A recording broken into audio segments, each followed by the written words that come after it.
Welcome to Fraser 365. I'm Chris Montgomery, and today we're taking a look at the minor prophets of the Old Testament and asking God to speak to us through His Word.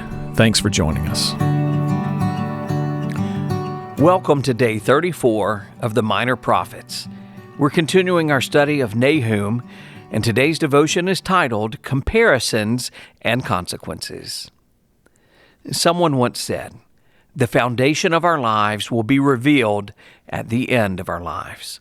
We will have to stand in front of God and answer for the kind of life we built. Our text today is from Nahum chapter 3, verses 8 through 13. Today I'll be reading from the New Living Translation. Are you any better than the city of Thebes, situated on the Nile River, surrounded by water? She was protected by the river on all sides, walled in by water. Ethiopia and the land of Egypt gave unlimited assistance. The nations of Put and Libya were among her allies. Yet Thebes fell, and her people were led away as captives. Her babies were dashed to death against the stones of the streets. Soldiers threw dice to get Egyptian officers as servants. All their leaders were bound in chains. And you, Nineveh, will also stagger like a drunkard. You will hide for fear of the attacking enemy. All your fortresses will fall. They will be devoured like the ripe figs that fall into the mouths of those who shake the trees. Your troops will be as weak and helpless as women. The gates of your land will be opened wide to the enemy and set on fire and burned. The analogies continue to reveal the judgment about to fall on Nineveh. The first comparison in today's scripture involves the city of Thebes. Stephen Miller and John Mackay explain the similarities between Thebes and Nineveh. The city seemed invincible, yet Nahum proclaimed that Nineveh's fall was certain. Other seemingly impregnable cities had fallen, and Nineveh would be no different. Nahum singled out the once great city of Thebes, the magnificent capital city of Upper Egypt, as an example. The Hebrew rendered Thebes is No Ammon, meaning literally city of Ammon.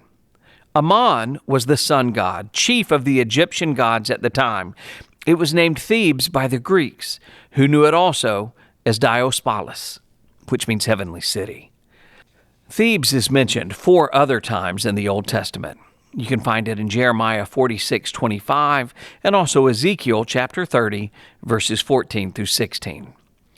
Ancient Thebes was located about 450 miles south of present-day Cairo. Like Nineveh, Thebes was situated on a river, the Nile, and surrounded by water, an excellent defensive posture. Thebes had everything in its favor, yet in 663 BC, it fell before the forces of the Assyrian king. The Assyrian soldiers were merciless. Helpless infants were slaughtered. You can see Hosea 13:16 at the most conspicuous places at the head of every street. They gambled for the prized slaves, the Theban nobles, and put in chains the city's great men. The citizens were then marched off into exile. Such atrocities. Could there be any doubt that Nineveh must be destroyed? If mighty Thebes could fall in such dramatic fashion, no hope remained for Nineveh. Thebes was powerful like Nineveh, and yet Thebes had not oppressed the people of God.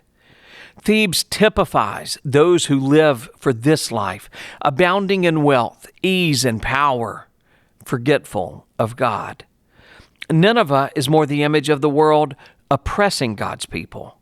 If Thebes, which did not actively oppose God's cause, fell, what shall the end be for those who openly resist Him?